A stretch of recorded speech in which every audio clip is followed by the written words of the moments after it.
વિદ્યુત પ્રવાહ ધારિત લૂપથી ઉદ્ભવતું ચુંબકીય ક્ષેત્ર। આપણે જોયું કે સુરેખ તારમાંથી વિદ્યુત પ્રવાહ પસાર કરતા તેની આસપાસ ચુંબકીય ક્ષેત્ર ઉત્પન્ન થાય છે। જો તારને વર્તુળાકાર વાળીને તેમાંથી પ્રવાહ પસાર કરવામાં આવે તો પ્રવાહની ચુંબકીય અસર વધે છે।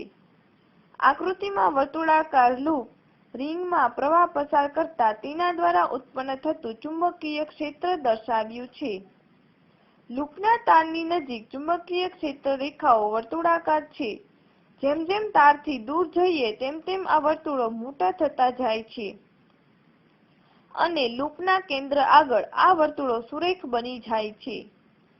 લૂપના કેન્દ્ર નજીક ક્ષેત્ર રેખાઓ નજીકના અંતરે હોવાથી કેન્દ્ર પર ચુંબકીય ક્ષેત્ર પ્રબળ હોય છે। ચુંબકીય ક્ષેત્રની દિશા જમણા હાથના અંગૂઠાનો નિયમ વડે શોધી શકાય છે। લૂપના કેન્દ્ર પરનું ચુંબકીય ક્ષેત્ર લૂપમાંથી પસાર થતા વિદ્યુત પ્રવાહના સમપ્રમાણમાં અને લૂપની ત્રિજ્યાના વ્યસ્ત પ્રમાણમાં હોય છે।